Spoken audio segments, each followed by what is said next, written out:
God, it is so cold. Summer's gone and I'm getting freezing. If only there was someone that could help me construct this electric fireplace. Hello, hello, hello. I heard you needed a hand. I do. Assembling this electric fireplace and mantle.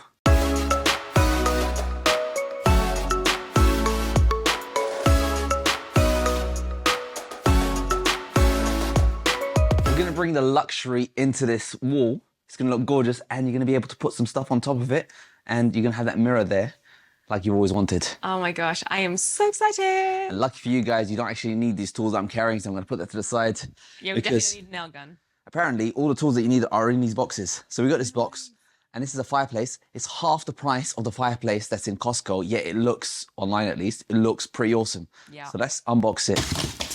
It's a lot of smells. It's a lot of gluey smells, isn't it? A lot of box. It smells like Tipex. So I guess I'll just unassemble the box and we'll resume shortly. So I've left it for a couple of minutes. Typically, the AQI is 16, but it's shot all the way up to 39. It's probably best to let the box air out for a little bit before you assemble it. All right, guys, we're back on the show. So I aired it out for about 10 minutes. I've got both windows open and the air quality is lower. It's not 100% yet, but it's a lot lower. It does smell of Tipex, so I recommend when you unbox it, just airing it out for a good few minutes and having the windows open.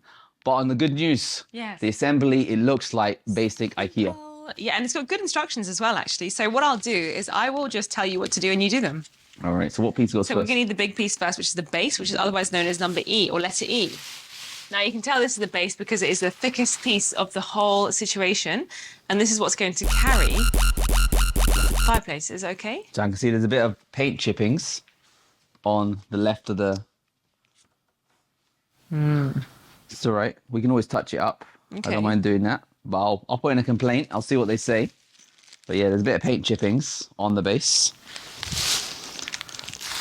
But let's continue to go down. I think the bad smell is the paint that they use. They probably use some highly toxic kind of paint. So if you are looking for a toxic-free house, maybe this isn't right for you. Yeah. Oops. All right, so Ash, what we need is 6 of these screws. Now, these are exactly like the IKEA screws, like you said. And we put those into the base. All right, what's next, boss? Okay, next up, we need to get the top. Now that the base is done, we now need to prepare the top shelf, which is also lettered as number D, letter D. And actually, there are stickers within this. So if you look on the back of them, there'll be some stickers. That one's G. So I'm guessing that big guy is the D. I'd say so. And he also has a shelf. Oh yeah, I'm excited about this. I'm so excited for the shelf because I've got some things that I really want to put on top of the shelf, like picture frames and candles. By the way, you guys are going to love the design of this one. This one's called the Berwick design, and it looks proper fancy. Gorgeous. Okay, next up we need to get the side panel. Oh, look how fancy that looks. Oh, it looks nice. I like that. That looks fancy. Here you go. So I think what we do now is, by the looks of it, you have to stand this one up and then you place the F. All right, then we need the 3 taps to put them over here, and that will lock in the screw. This one. I like. Look at that. It's gorgeous. Got a fireplace. Perfect. Now it's time to do the same, but for the opposite side. So as you screw it in, it actually tightens it together. I'm going to marry the holes with the screws.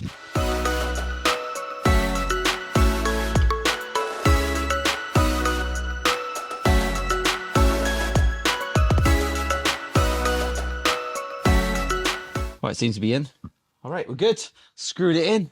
Almost ready to go. What's next? It looks stunning. So it looks like we've got some additional panels here. They go to fill in the gaps like so.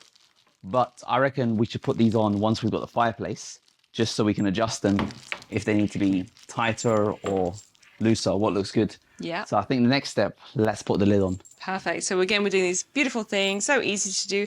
Now this time we need the open spaces facing upwards because our screws are going to be going down.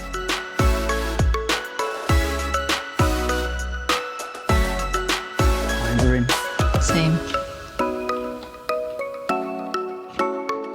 Perfect. Ooh, looks nice. That's gorgeous. It's nice, isn't it? It's gorgeous. So you screw them in together. It's too clean for a real fireplace because real fireplaces, they get dirty from all the smog. We haven't turned it on yet. You never know. Haven't even. Still get dirty. Oh, right, electric, yeah. Let's just make sure these back panels fit Yes. before screwing in. So this should slide in from the back. Like, Oh yeah. yeah, there's plenty of space to play with this. Perfect.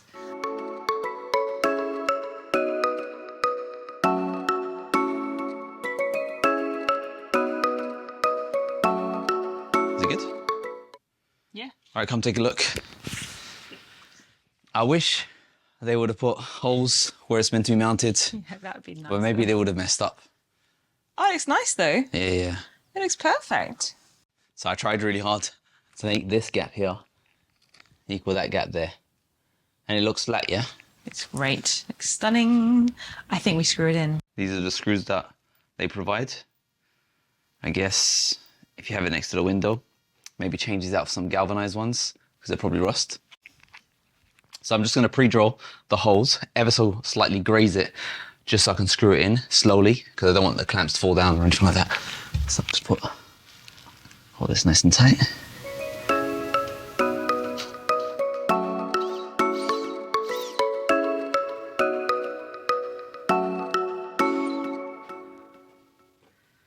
All right, and that's how the beautiful fireplace mantle looks like when it's done up.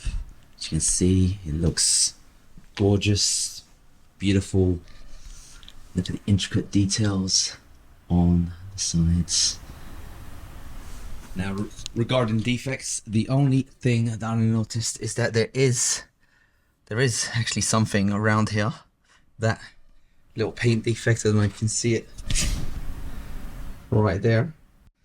Very, very hard to notice when you're far away, so that is positive, and we probably have stuff on it, so bear in mind that. Secondly, the only other thing to notice of, by making this guy completely straight, so it's level with this piece and level with that piece, we actually found that there is a slight gap on this panel here, so this has a bit of movement going up and down. So what I'll probably do is I'll screw this panel just kind of in between the gap so you can't see the shadow line, just to make sure that you can't see it at the bottom and the top in between. The one panel on the left, that fits nice and snug. So yeah, if I would have just screwed this in first, these two, and then put that on top, it would have been slightly wonky. So that's the only other thing to notice. But next up, we're going to be doing the fireplace, so stay tuned for that.